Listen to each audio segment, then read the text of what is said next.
Hi, I'm David, and I'm back with Magic ManaStrike.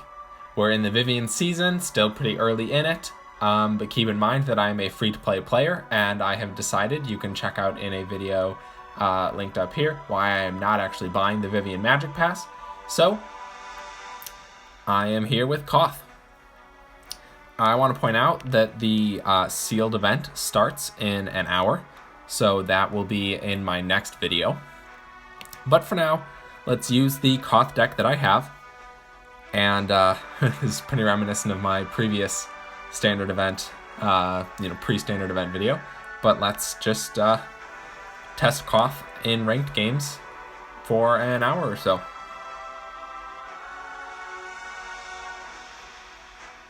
Alright, let me know how you're enjoying the Vivien season, what Planeswalker you're using, whether you've upgraded and are using Vivien, upgraded and are not using Vivien. I still think Koth is a blast. I think Teferi would be pretty interesting to play with, but if I ever actually want to transfer to Teferi, I'll just use Dovin, because I've already bought Dovin.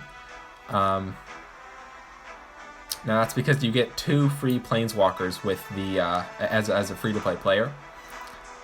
And right now I'm not willing to spend gold on a new Planeswalker, like totally new, unless it's absolutely necessary.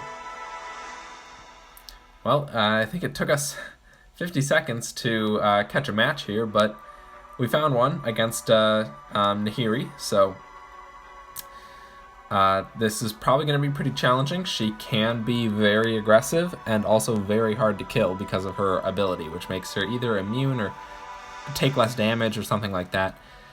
My opponent starts off pretty strong with a Shivan Dragon, and I think that I forced my opponent to not follow up so strongly by playing the units that I played. Oh boy. Now I'm the one who's not following up. I have nothing to contest the Shivan Dragon, so it's going to be the Phoenix.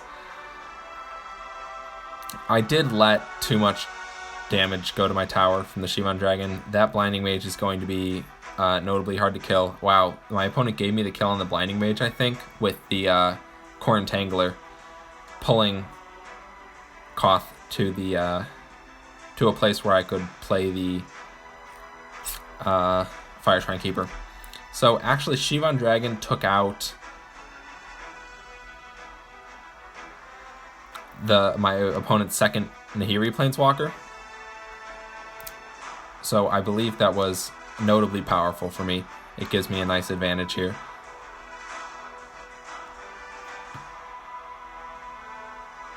My opponent probably has a Core Entangler, but Core Entangler's not a great play for anything. I think he was trying to get my Goblin Artillery, but missed it. Instead, hit the Swashbuckler. Alright, I have a Shivan Dragon ready.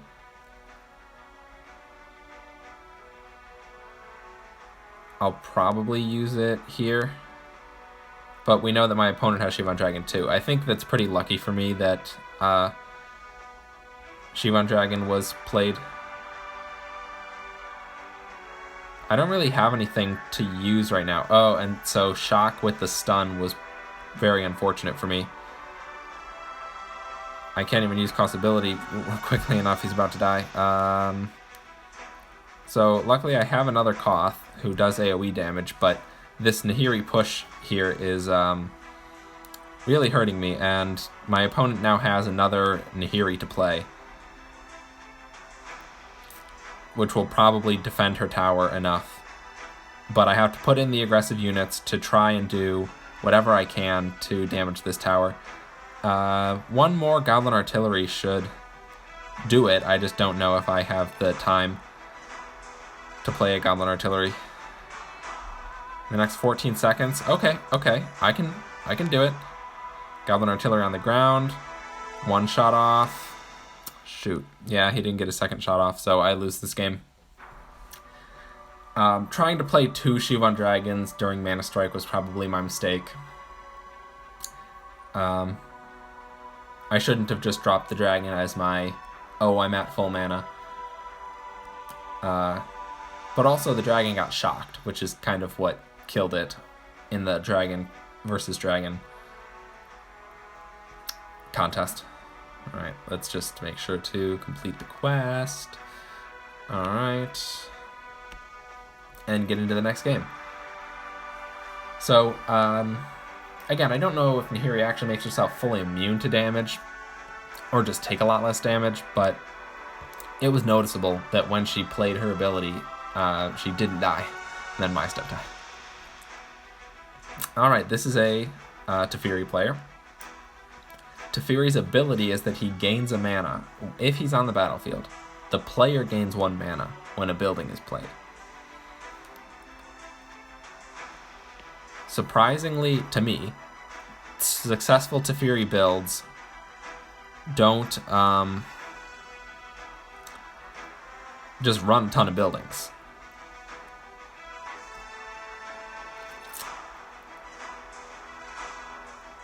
Wow, I'm being overwhelmed by all of this stuff.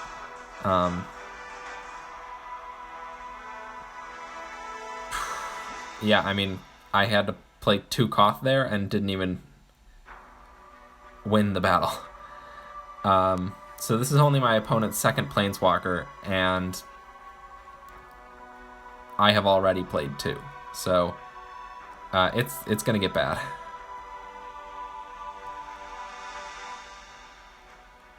The Core Entangler has the same attack as the Ninja of the Deep Hours. So when it gets to attack units as well, so it really slices away at units. But in addition, when I lost just there, my opponent had played 2 Core Entanglers because his Teferi was near my tower. So, yeah,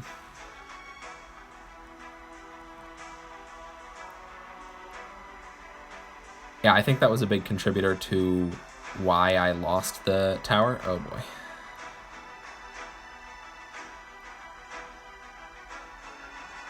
So this is what I'm talking about. I mean, Teferi himself doesn't run this deck.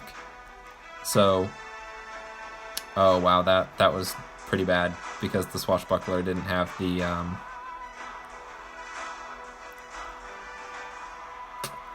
Blinding Mage in range. But my point is that I could play this specific list with Dovin.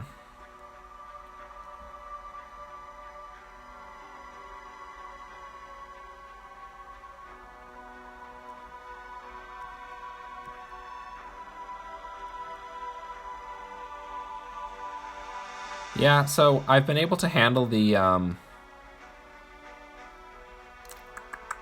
pushes here. Well, all right, it's over now. They circled back to another Spectral Procession, and I don't think that I can handle this one, and especially because Ninja's going to get in and attack. I mean, even if I could take this Sub-Guardian, which I can't because my opponent apparently has Lightning Tower that they haven't played until ManaStrike. There's just no way I could earn both Sub-Guardians in 15 seconds. So, first 2 games today, Koth deck is not performing well in matches that I think that it should. Alright, I completed another daily quest. So, in matches that I need to be defensive and turn that into a tower push, I feel like I should win. But I haven't won those 2, so... there is an option to switch up the deck and go more defensive if this keeps up. I'm definitely headed in that direction. I've been feeling it more and more the past few ranked videos that I want to stop the Hellrider and Goblin Artillery combo. It's devastating, but often one of them just sits dead in your hand. And like in that game, I just couldn't play the Hellrider. It wasn't worth it. I would definitely appreciate Shock against a Blinding Mage because I think that a strong Shock would one-shot it. I guess the Swashbuckler one-shots it.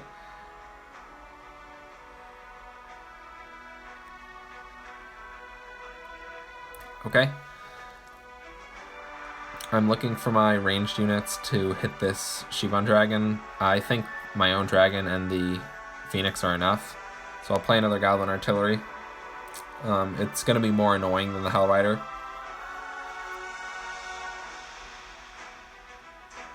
Alright. Well, actually, I didn't keep track, but my opponent is a Nahiri.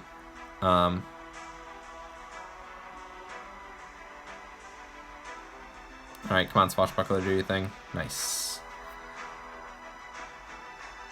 Alright, I'll play a Hell Rider here, because it'll get in the jump.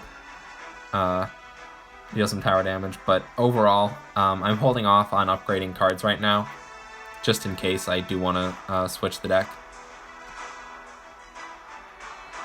Make sure to use Cost Ability here so that Nahiri dies. I don't really care how much damage Koth himself takes. I think this is pretty good for me. He played Soul of Theros, but Soul of Theros and Nahiri are going to attack Koth. That allows Goblin Artillery to get one more shot in.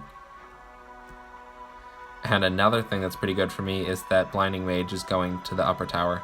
So I get to just play Hadron Scouts. It doesn't damage my minions or creatures.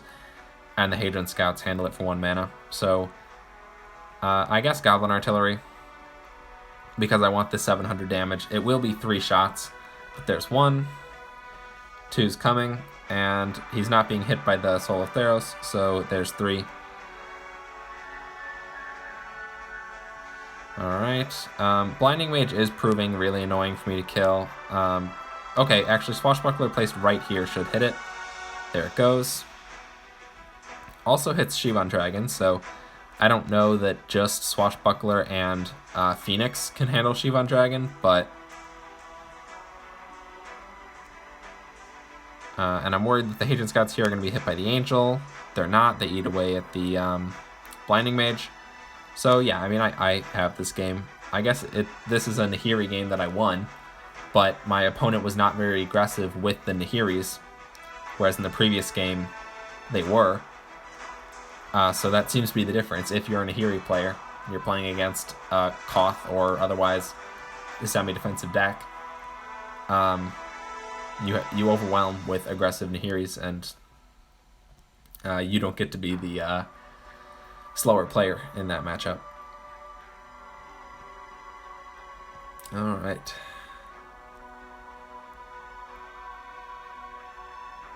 Oh, this is just an icon claim. Sorry about this. I thought I had finished a quest.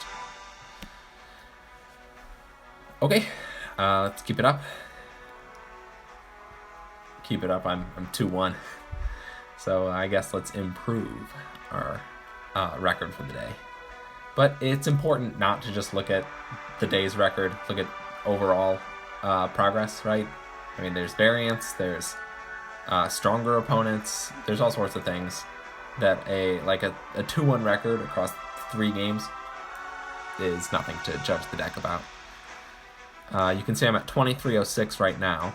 Haven't been able to play too much ranked since the Vivien season started, where we reset down to 2000.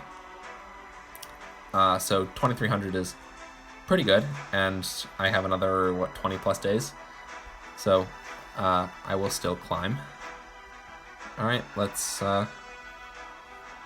play the Goblin Artillery, see how my opponent handles it. Electrostatic Pummeler, a little slow of a response, does allow me to get in a second hit, and Shivan Dragon should be really good here. Alright, so there's my opponent's Chandra.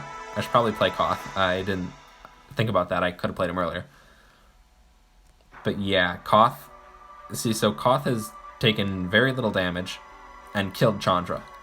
And I have a push here due to the defensive stuff I played. And my opponent saved up for a Shivan Dragon with the second Chandra. So I'm just way ahead here. And the Shivan Dragon that I had from the push damaged Chandra a little bit. You can't see it here. She's under the Shivan Dragon, but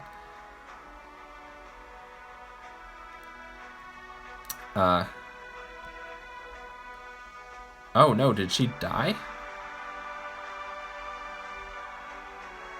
Yeah, actually my opponent's second Chandra might have died from that. And there she goes, the third one. So, yeah, I mean, I'm just beyond ahead here. I have way more tower damage, sub-guardian damage. I'm a full planeswalker ahead. I'm not going to blow my mana here, but my opponent probably doesn't have stuff like Vent Sentinel.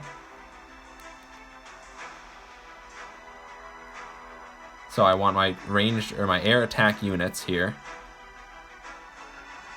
Okay. So let's play Koth, play the Hadron Scouts, kill this thing. Phoenix should come back. And then I don't think my opponent can do too much right now. And at 300 health now, regardless of that hit, I could play a Goblin Artillery and take the Sub-Guardian. So it's ManaStrike. There's Chandra. I was about to say I have to prepare for the next Chandra. She's being pretty distracted by Koth, who's already in the back of my opponent's territory. So let's just keep distracting her with stuff like Goblin Artillery. I don't want this to get stunned, but it might be. Yeah, my Swashbuckler got stunned by the Hellrider. There's actually a pretty good chance right now that I am so low health that another Hellrider will come in and finish off the 850. So I'm starting to play cards to damage my opponent's other Sub-Guardian in the hopes that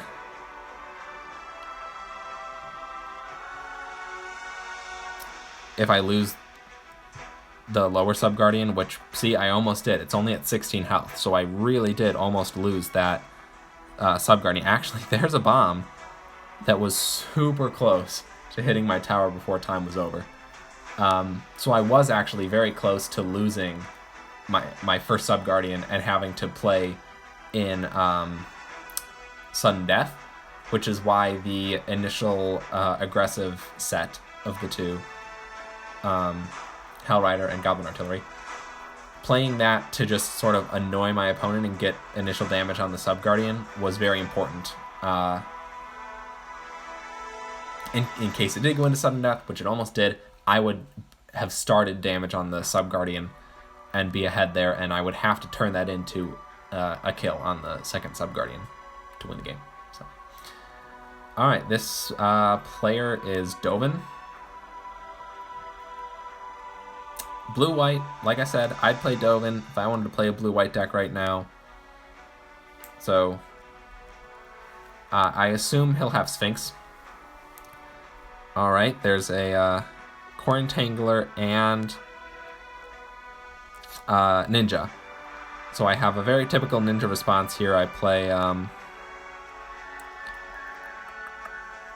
Hadron Scouts and Fireshrine Keeper. I really wish that this deck had an answer to Ratchet Bomb, and because Dovin's ranged, I'm quite behind on killing him with Koth. Luckily, I do make it.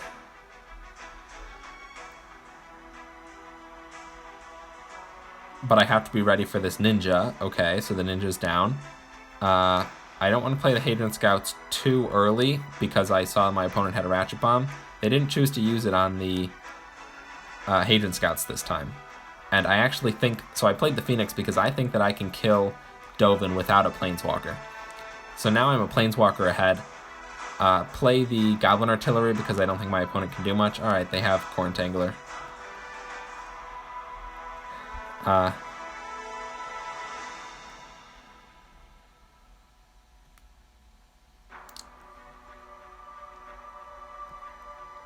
I'll play Koth here because I really don't want to take too much from the Ninja, and also I think that I can turn this into a bigger push. Alright, it's not that big because my opponent does decide to use a Dovin, but the fact that I made my opponent use Dovin now is pretty good, and I do have damage on both Sub-Guardians. So, shoot, I don't have time to save up for a dragon, which is what I would have wanted.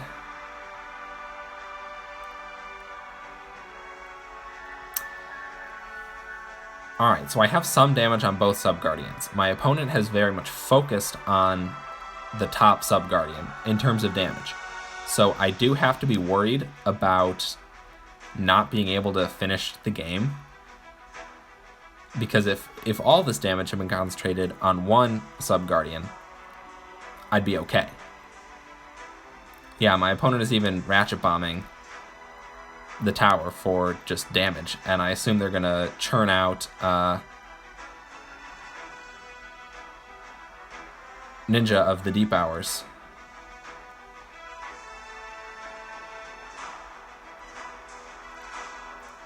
Wow, it's a tough choice here, because I know that either tower my opponent has stuff to defend. Actually, wow, so I lose my one Sub-Guardian, and this is what I'm talking about. I've mentioned before that opponents shouldn't split their resources, and in that game, that was the definition of me splitting my resources. I could have had one Sub-Guardian and then some if I had focused all of my firepower on one of the two. Instead, I had 1,400 health left on both and lost the game. So, I recognized during the game that I was doing something that was wrong, but it's a lesson for me and you to make sure to get one Sub-Guardian. Otherwise you lose. I mean, if you end up with 0-0-1, you lose. So, alright, this opponent is a Chandra, so I'm not playing the aggressive start, even though I have it. I need to watch out for stuff like this. So the Hadron Scouts were pretty key there. Make sure to play them after the Hellrider jumps, otherwise they get damaged and stunned. I will actually play an aggressive unit here. My opponent is running Inferno Tower, so it's a pretty defensive version of Chandra. Well, the Inferno Tower is dead, so that's good. And I think I kill Chandra here with probably, mana to spare. They have the Comet, so let's play Hellrider. Ooh, yeah, she stuns Chandra. That's really good. Now I can put Fire Shrine Keeper out and he'll damage the tower and Chandra. So the stun of Hellrider on Chandra was very important to the amount of damage that I've been able to do to the tower so far. Hopefully the arrow hits both of these guys. It does the first time, doesn't the second time. I'll play Koth here because I'm a Planeswalker ahead, so I can use it purely defensively. But, oh, my tower's going to take a lot of damage here because not all the units are dead. Yeah, there were just too many units there that I wish one of them would have died and then we attacked the other one, but that's not how it went. So my opponent very, very likely gets this Sub-Guardian in the end. So I played the aggressive stuff to try to get a Sub-Guardian of my own. Yeah, so I have it. So now it's going to be a race to see who can deal the 6,000 to the second Sub-Guardian.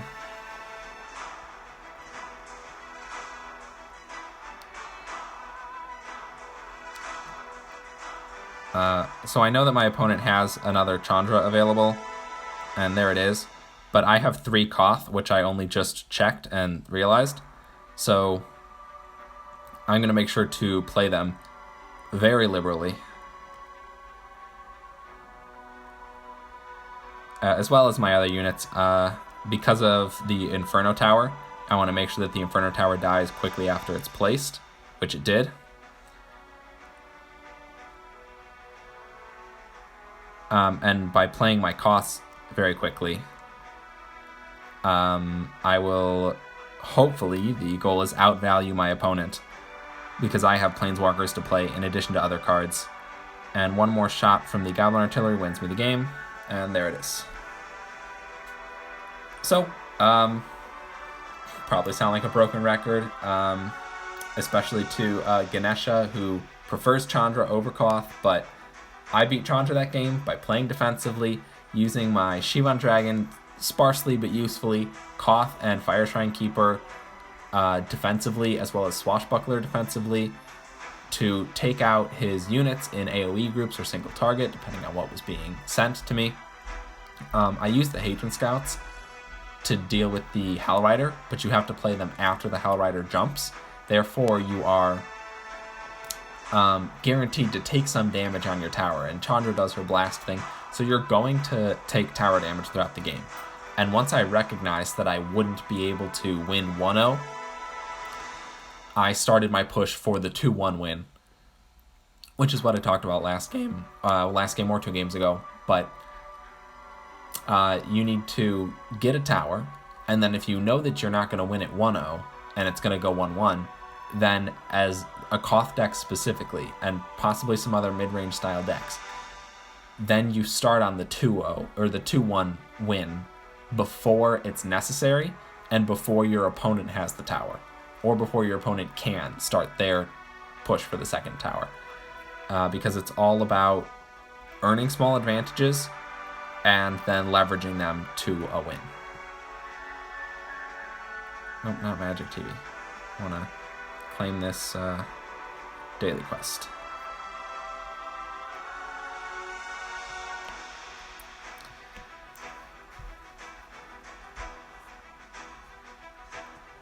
Okay, so just to finish the thought, Koth brings you small advantages by being a high health AoE attack planeswalker. Alright, another Nahiri. I have struggled against her today. And I guess that's because Koth's high health and AoE damage doesn't do very much against her, especially if she can make herself reduce the damage that she takes. Then Koth hitting her doesn't really matter. In addition, the fact that she dies slower lets her go deeper into the territory. And one of the things that does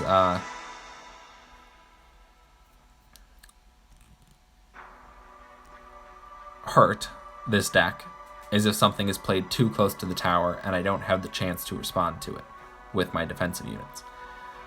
So that's an example, another example of where Hell Rider had to hit the tower. I played the Fire Shrine Keeper knowing it would get stunned. But that turned out okay. And now I have damage on my opponent's Sub-Guardian. I was thinking of playing Shivan Dragon, but now that there are 2 units for him to hit, I'm definitely playing the Shivan Dragon. And there's the Planeswalker. So I'll play multiple units just to make sure that she dies.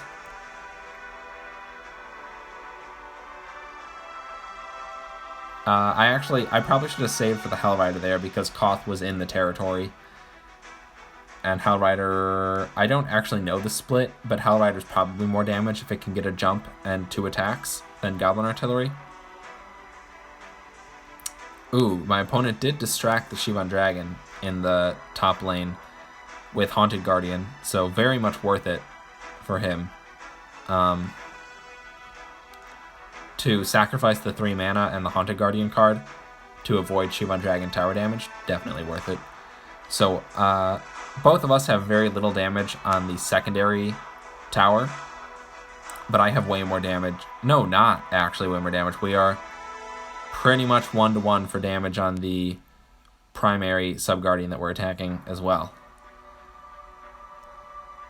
So I'm playing Hadron Scouts here. Actually, Nahiri might be an AoE attack. No, maybe not. I don't think it was, because that Hadron Scout's alive. But I knew that Nahiri needed to die, so I included the Hadron Scouts, even though it then forced me to play the Fire Shrine Keeper on the Hell Rider, which was not as powerful as of a response. Alright, I have another Shivan Dragon. Yeah, Shivan Dragon's going in the bottom row. Can't let my opponent use this to her benefit too much. Clearly she's going to get some benefit from making this push in the bottom lane, and that benefit might have been, truthfully, distracting my upper lane defense. But here the Hell Rider should finish off the tower. So now I have a tower, my opponent doesn't. I have 2 Planeswalkers, my opponent doesn't. I don't actually know that Koth and the Fire Shrine Keeper are enough to protect this Sub-Guardian. They do happen to be, so that's really strong for me. My opponent might have a shock or something, might finish off this Sub-Guardian. which is why I played the Hellrider. Once again, I was preparing for the 2-1 win if my opponent did have a direct damage spell to play. Because investing the mana into a direct damage spell there, which they would have had to do to win the game, would have put them behind on mana to answer my push, so their required response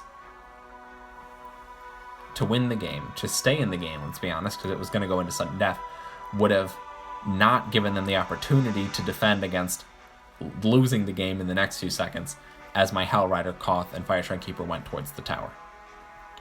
Another Chandra, so red seems pretty popular because Nahiri's a red-white planeswalker, so I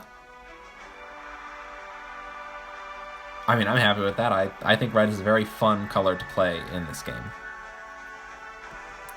Alright, we're already seeing some aggression. Not some aggression, lots of aggression.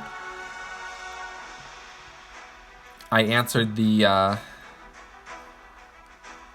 Hellrider and Planeswalker with the best defense that I had, but then I answered the Goblin Artillery with the cheapest option that was available to me. Wow, Chandra can attack air units. I didn't know that. It's a good thing I played it in that order, though, because while attacking the Phoenix, she left the Hadron Scouts free to kill her. So I believe that's the third Chandra.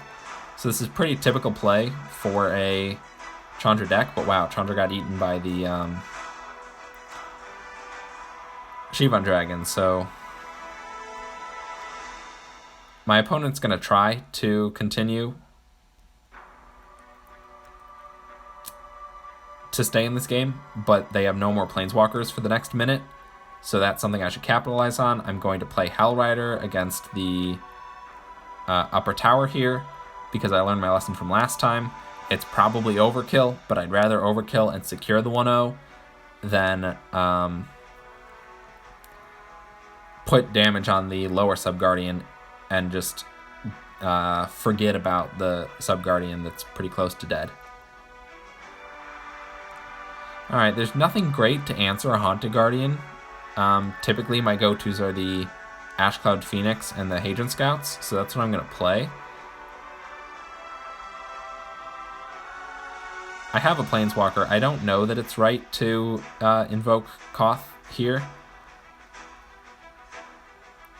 But like I said, I have the Planeswalker to do it. I had 2 left. I'm going to get 1 more in ManaStrike. And there's a fair chance that I take this Subguardian and get another one. So that would be the main goal right now. The main purpose and intent in getting my second Subguardian is that I would get another Planeswalker. So not only would it put my opponent very, very much on the back foot. Wow, but I would, wow. Okay, I was wrong. I didn't realize that I was going to be playing against a Inferno Giant. And Inferno Giant is similar to Grave Titan in that it's incredibly strong. Hard to kill, high damage. And you invest, you're supposed to invest a lot of mana, but 6 isn't actually too much to invest in something like that. So I have a ton of spread out units right now. We are in sudden death.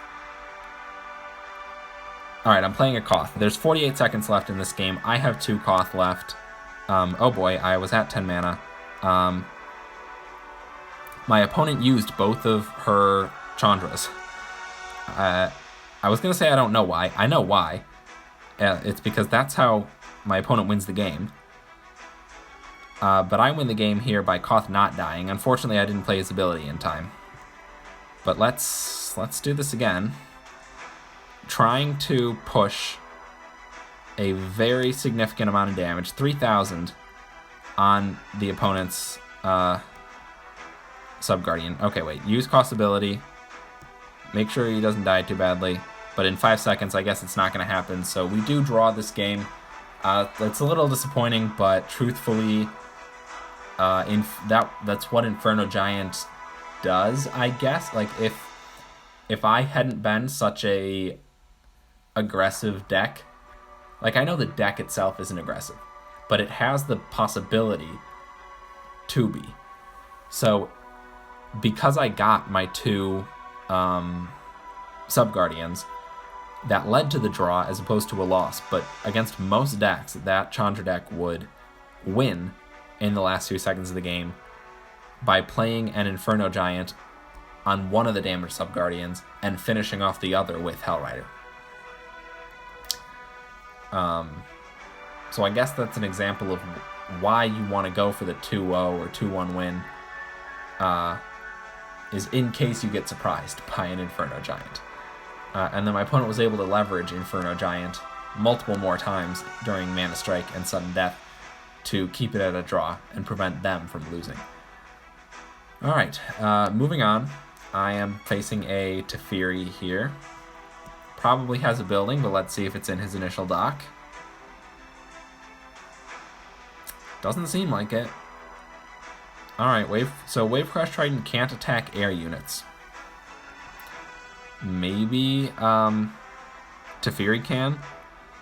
Okay, the merfolk people definitely can. And there we go. Alright, so here's a Teferi the way that I think Teferi was it's designed to be played. And what I would expect from a Teferi. So Koth should hopefully do the AoE stuff. He really doesn't.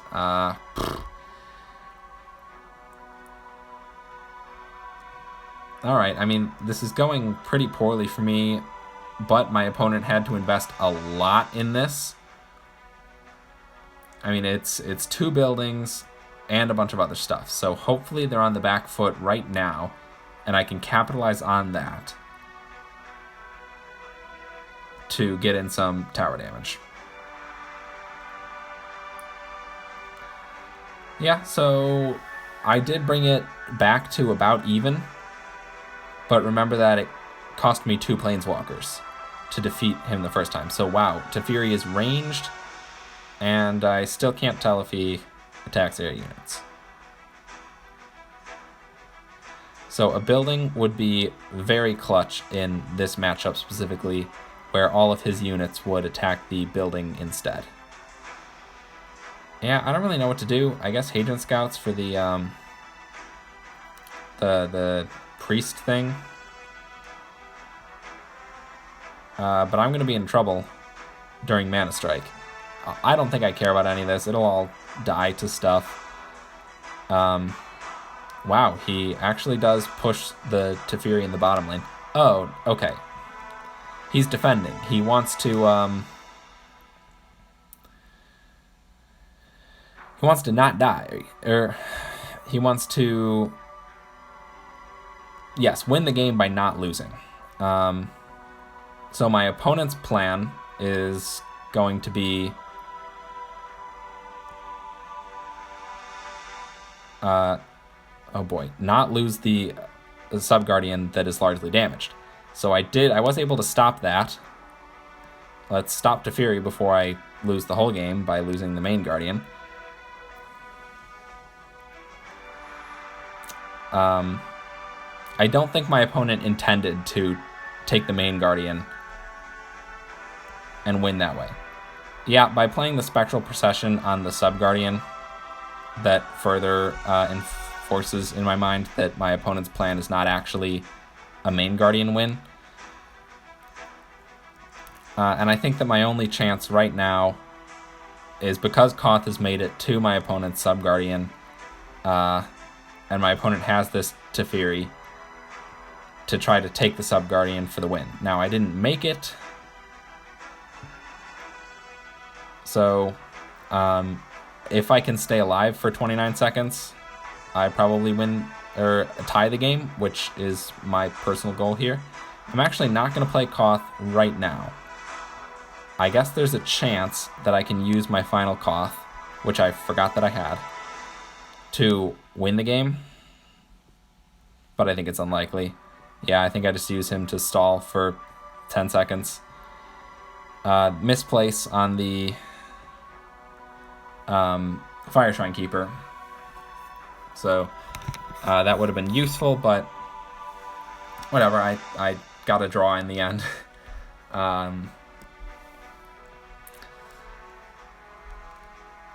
Ooh, so tough one.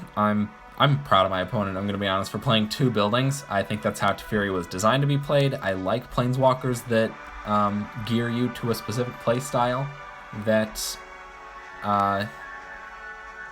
becomes stronger with their presence. And Teferi does exactly that. Like building decks aren't really played. But since he recovers mana when you play a building, it allowed the barracks and I think it's called Sea Barracks for the Merfolk ones. It let my opponent play both of those, so I thought that was a very interesting, good use of Teferi, and also well executed. Alright, let's move on to this Dovin player. Kind of surprised that neither the previous Dovin nor Teferi ran Sphinx in their deck, but I guess with Teferi specifically, if there's no reason to run Sphinx, it's a pretty difficult card to play at 5 mana. Oh, alright, I like this guy. He's going Spectral Procession with Ninja. Yeah, to devastating effect. My tower is something like half damaged already, and I have done very little on his. Alright, we see the first Planeswalker. I shouldn't have played the Goblin Artillery, and I didn't need to play the Goblin Artillery there. So that's unfortunate. He'll get some ping damage. He didn't even get any ping damage. Because he got Ratchet Bombed. Alright. Interesting choice. That was probably the right choice to Core Entangle Koth over to the other side. I guess that's a pretty big weakness of Koth. It's played as a strength, and I find it a strength a lot of the time that he attacks buildings once he enters the opponent's territory, but when they Core Entangle him, then he just stops doing any creature damage. And there's the Sphinx, like I was talking about, and Sphinx just utterly devastates my push. My aggressive swarm units attack each other, don't reach the building because they're all weak and they all die. I am very unsure whether to play Dovin against the upper stuff or the lower stuff. And my opponent is actually going to take both of my Sub-Guardians here. I mean, I don't think I have a choice or the possibility even of not losing the second Sub-Guardian, so my plays have to be with the goal of taking both the Sub-Guardians, making this a 2-2 game. It's not going to happen. Sphinx is too powerful.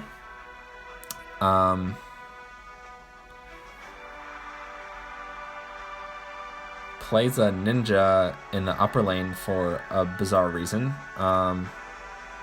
I can't believe the Shivan Dragon was that weak. I mean, my opponent is playing with an extra 2 Planeswalkers than me right now.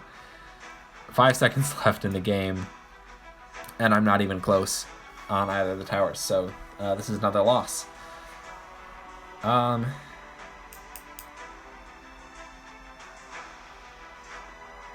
Yeah, I'll be watching the replay of this game because I don't understand how my lower Sub-Guardian went away so quickly. I saw the upper Sub-Guardian was going with the Ninja and Spectral Procession combo. That was a strong combo that I didn't appropriately respond to. I don't know that there was much else I could have done. I played both the units, but I just didn't notice that my lower Sub-Guardian was taking so much damage. Alright, a Nissa player. Interesting choice, given that I personally think that Vivien, and I think the community at large thinks that Vivien is the stronger Planeswalker, but to be totally fair, I don't own Vivien, so my opponent could easily have also chosen not to purchase the Vivien Planeswalker. I mean, honestly, if Vivien's stronger, sure, but you could probably play the exact same deck as a Nissa deck. That's what I would do if I wanted to play green.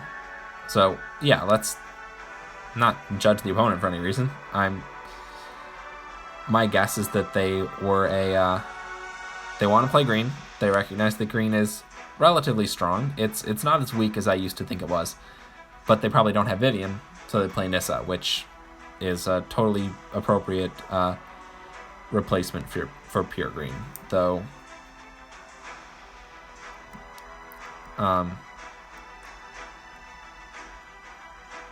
if you're playing pure green and don't have Vivien, why not play Garruk and just like include Circle of Pain, for example? Just include a card that is very good by playing Garruk. I don't know what Nissa's ability is. Like, the question is, do you want the ability? And maybe Nissa can attack range too. The problem that I found with Garruk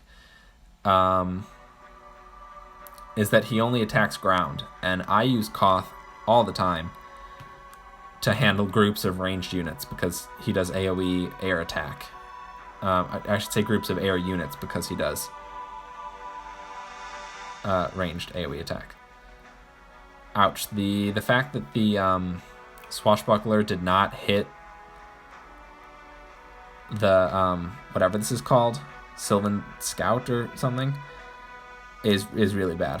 My opponent is probably, I'm like 90%, maybe 95% sure that my opponent is going to try to play a Beloth here. They definitely have it in their rotation. They are building up the mana for it, especially in ManaStrike, but I can't think of another reason why they would play Nissa in the top lane there. Like, it's just a weird choice. How I...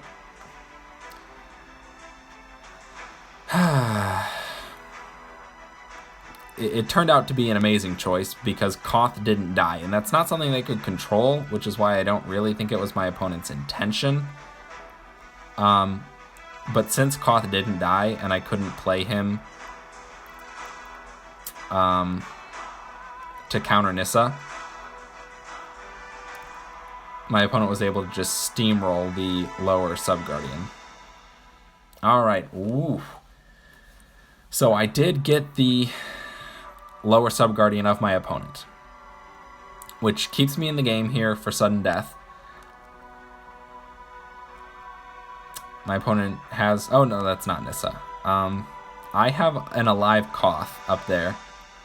I'm going to play Shivan Dragon and try to take this to the main Guardian. My opponent is trying the same thing, but I think that my units are going to be much better here. There's just more of them, and they probably have more attack.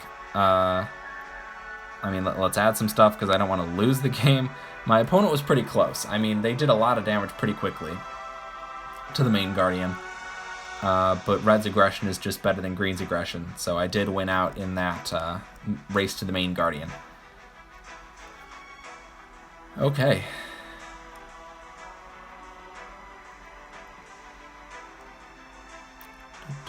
Just collecting these pack rewards. Building my way up to this Summon Uncommon Card daily quest. Alright, that was pretty fun. Very evenly matched, except that I'm a little upset that... Yeah, I guess it's weird. I'm upset that my Planeswalker lived through the battle. I just don't think that my opponent could have possibly counted on that. And if Koth had died, I would have had a much better answer to the swarm on my lower Sub-Guardian. So it was a risky move on my opponent. It paid off, but I don't know that it was the right move.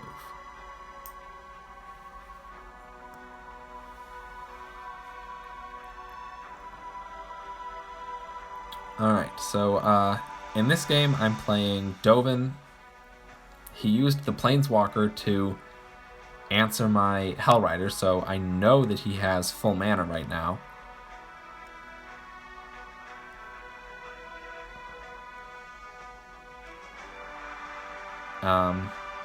And I guess my opponent's goal was to Spectral Procession. I see this is an instance where I really wish I had an AoE or a direct damage spell. It would be the best option to handle the Blinding Mage here, and this game is going to be a tough one against this Sphinx. And Blinding Mage is just going to do even more damage from the back.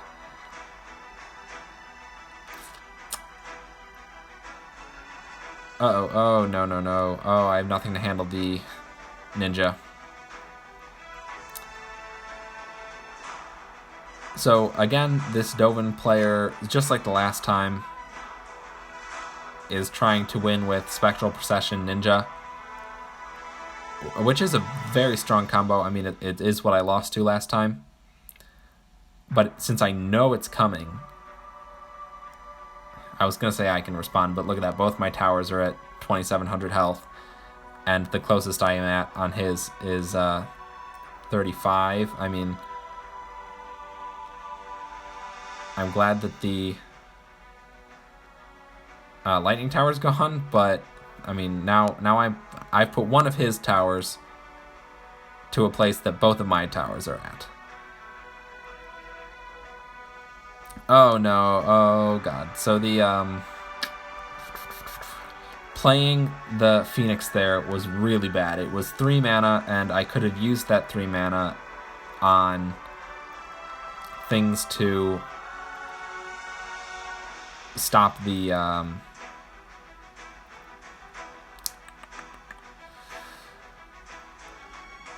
Spectral Procession, and the Phoenix didn't do anything really specific to the push that was happening there. So, oh no, I was counting on that stuff, but the Sphinx stopped it. Oh no, they're both gonna attack the... Oh my gosh, I messed up again. I need to stop just playing out these 3 mana Sphinxes because Spectral Procession is more important to answer. Alright, so we are turning into sudden death, which means I lose. I don't think I can handle these Spectral Processions without taking 400 damage. Oh, it's very close. He's going to try to Blinding Mage my tower down? No, he's just trying to cycle. Okay, let's see if Goblin Artillery can get 1 hit off in time. Come on, come on, pull 1 bomb. Oh my god, the bomb's in the air. Oh no! It was more than 1 bomb. Dang, I was not paying enough attention. I needed more than 1 bomb, which means I should have sent in the Hell Rider, who would have done enough of that damage, I think, with the jump. And instead, I knew Ninja was coming, and my tower was so weak that 1 hit from the Ninja was gonna kill me. So I don't think there was anything I could... No, the thing I could have done was send in the Hell Rider. Goblin Artillery will hit the tower faster, but for less damage. So I should have sent in the Hell Rider, but at that point it was really just up to the game of how quickly Ninja reached my tower. So this is a Jace. I can expect to play against more Ninjas this game. But there's 7 mana for him to answer. He does not answer it very quickly. Where'd Wavecrash Triton summon? There it is. So, like I said, there's Ninja, so let's answer it with that. Normally I would answer Ninja with more, but I have to deal with Wavecrash Triton and Jace right now, so I didn't want to put 2 more mana into answering the Ninja because I knew I would need it against Jace and his images. Ratchet bombing the Shivan Dragon was a little weird. I'm hoping that Shivan Dragon can tank and attack any unit that's played right here. Wow, Jace was a really bad choice because the dragon is AoE. Alright, I mean, Hysterical Blindness did do what he wanted it to do, but I think that I can answer Jace here without a Planeswalker, which is going to be a nice power spike for me. I have 5, so I can play Phoenix and Fire Shrine Keeper against the Ninja. It's not the best. There's another Ninja I don't really know how my opponent did that. Maybe Ninja was placed farther back than it normally is so that my opponent could cycle through to it. Oh, Haunted Guardian's really powerful single target, whereas Koth is powerful AoE. Alright. I guess the only thing I really have to play here against Jace is the Fire Shrine Keeper. There's Hadron Scouts just to kill it. But what I need to think about is the cycle back to Hadron Scouts and Fire Shrine Keeper because I'm going to get Ninja'd again. Alright, can we get 2 bombs off? We can get 2 bombs off. Just play the cheapest thing here. And I guess Fire Shrine Keeper is again the cheapest. So I'm answering Haunted Guardian with 5 mana repeatedly this game. So that's not the greatest, but it's working. I'm going to keep Hadron Scouts here. I mean, there's another Haunted or Ninja, so that's what the Hadron Scouts were for. Everything around here's pretty damaged. Or somewhat damaged. So I think Koth can handle it. I'm saving the Hadron Scouts. So Hadron Scouts and Swashbuckler, which means it's another 5 mana answer to the Ninja. So that's the 5 mana is not really ideal for a 3 mana threat, but I mean it's killing it, so it works. And I was playing defensively until I could build up something to hit the Sub-Guardian, and that something was Goblin Artillery, because I saw that the Sub-Guardian didn't have a lot of health left, so it was actually, this game, it was a one-shot of the Goblin Artillery. Alright, let's collect this quest that I've been... Alright, I'm not actually done with the quest, so we'll be back on this page in a sec. Alright, I mean, I really do enjoy the back and forth games. It's nice to control out a game when my opponent is a Chandra, but it's also very fun.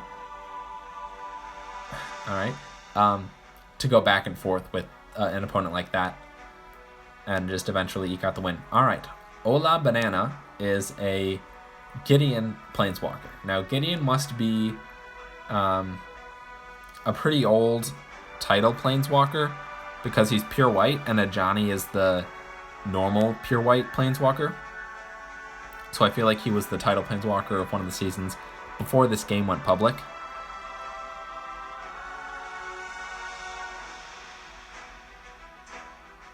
Wow, I really don't know what to do here because my opponent has ranged air attack units. I don't really know if there is a melee air attack unit.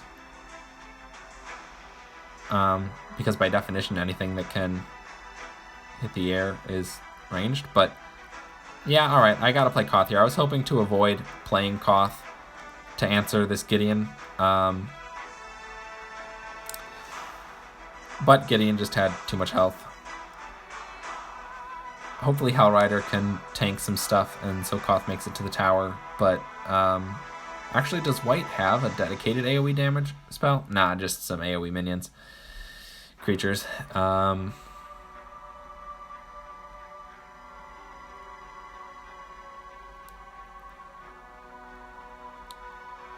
it, again. Gideon just survived with just a little bit of health, which required me to play Koth to answer it. And I don't know how quickly this angel will die. Actually, it's not even within range of my tower, so let's play the Swashbuckler. Alright, Blinding Mage loses me the... Wow, no, that was pretty clutch. The Blinding Mage did not actually lose me the Phoenix Egg.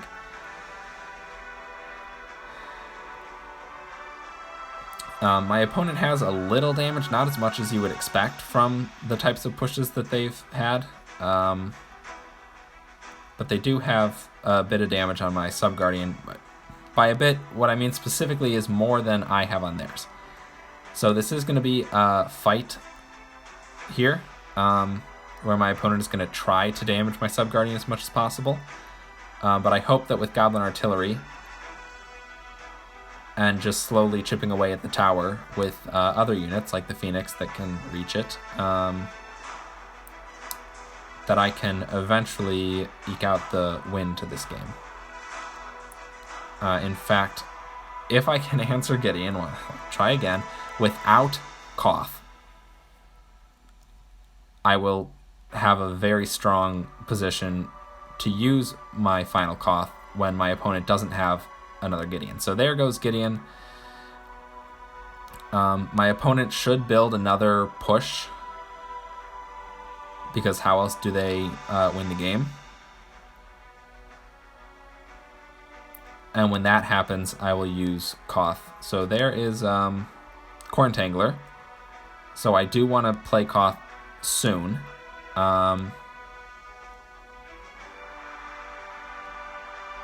It's just not looking like now's the moment, because he's going to cross into the territory and only go for the building. And I do need him to take out units. Alright, a Blinding Mage. So there's 30 seconds left. Koth isn't going to be able to do much. There's not... If I play him any later, he's not going to make it to the tower. But there it is. I mean, Koth just tanked his way to the tower. I don't even know if Koth was able to hit the tower there. But Koth and the other creatures just... they all existed. My opponent didn't have too much to do. They could play utility stuff like Core Entangler, but it would only take out one unit. And I had a bunch. So I think the lesson in that game was that I tried very hard with the Shivan Dragon and other units to take out Gideon without a Planeswalker, leaving me with Koth, and then I was very patient until I gained a creature advantage until I made my push to win the game 1-0. Alright. NWE Bione. Interesting organization of those letters. I would kind of think that it would be like New Biome or something like that, but that's not what they chose to spell.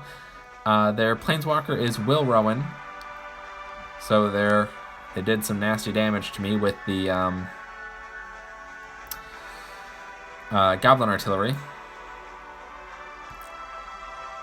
The Hadron Scouts functioned as a distraction to the unit that I had sent in to kill it. So, wow. I keep forgetting about this until I play them for the first time in a day. Will freezes. So, I'm saving up for a Hell Rider here. One-on-one Will versus Koth is very difficult because Koth gets frozen. Alright, unfortunately I don't have Hadron Scouts ready, and I'm not even going to have Phoenix ready to answer this ninja. So with that bomb, I lose the tower. Yeah, my opponent is very, very far ahead.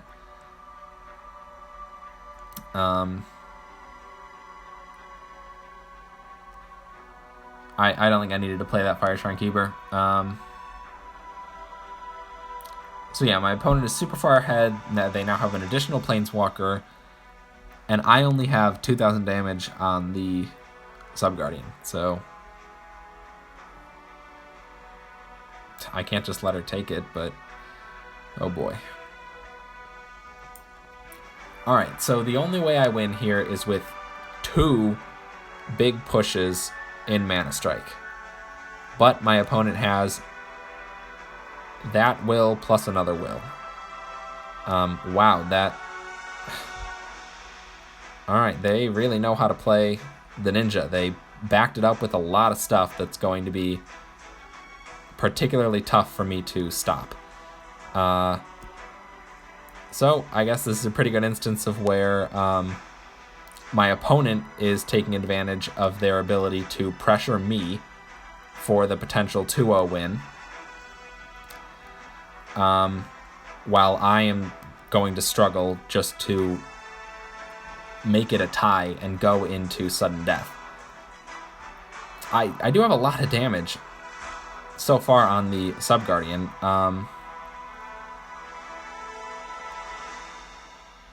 Yeah, but Lightning Tower really stops me. I don't know that I can deal all 6,000 in the next 5 seconds. I'm trying, but Lightning Tower was a super effective defense that stopped me from being able to get the upper Sub-Guardian. So we see it from my side sometimes that an early advantage, winning a tower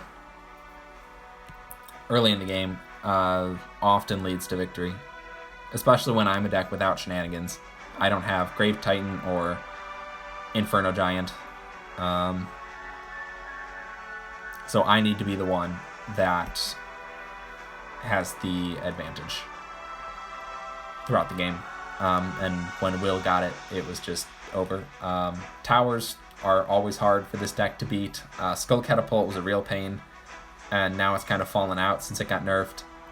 But Lightning Tower has sort of taken its place in blue decks. This is a blue deck. Kiora has access to blue and green. I don't think Kiora generally plays the Lightning Tower, but we gotta watch out for it.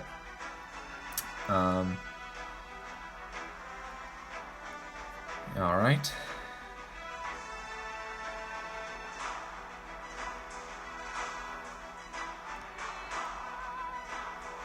Let's see the response. Yeah, okay. So there's Lightning Tower. It did trap. It distracted my Hell Rider, but not my Goblin Artillery. The Enclave Elite take out the Goblin Artillery, though. Okay. I think I played Swashbuckler in a bad position. I meant to place it low enough that when it attacked the Haunted Guardian, it damaged the Ninja, but it wasn't quite low enough on the battlefield for it to turn and do that, so. I wish I had Phoenix here. Wow, the Enclave Elite are going to go behind the Haunted Guardian. So the Haunted Guardian is tanking the Enclave Elite. Wow,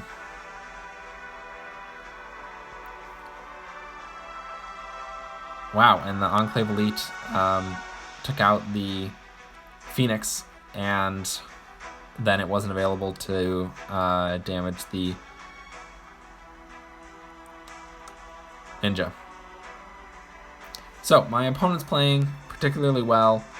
At the same time, I'm not seeing any Kiora. So I am suspecting a bot, because you should have seen a Kiora by now. And my opponent's playing a very repeated strategy. But, I mean, if you watch a specific one of my previous videos, I can get wrecked by bots sometimes. So,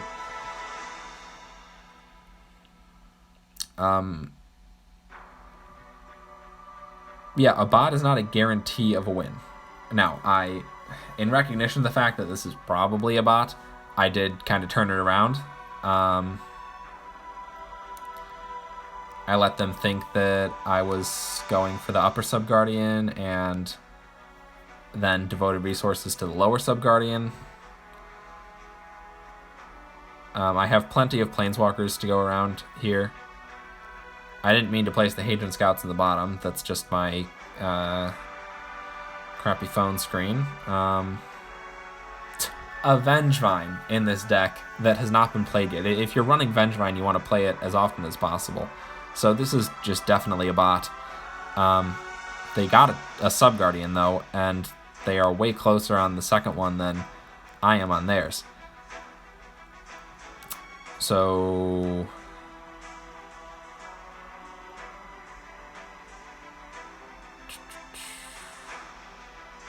Alright, let's put Shivan Dragon in the back and then build a push starting from the back.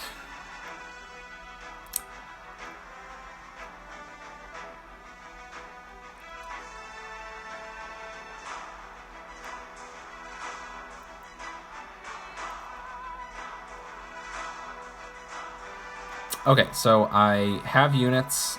Wow, Kiora had a very large jump there. Let's try to take out the Lightning Tower and then play Goblin Artillery after I play the Fire Shrine Keeper on the Lightning Tower. I think I'm going to ignore that and just go for the win here. Play as many units as I can. If I get a bomb off, it's over. Alright. Vengevine was actually very close to taking my Sub-Guardian there, but I chose to ignore the Vengevine and commit to the Sub-Guardian damage. So, I did risk losing that final game. I am going to make that the final game. I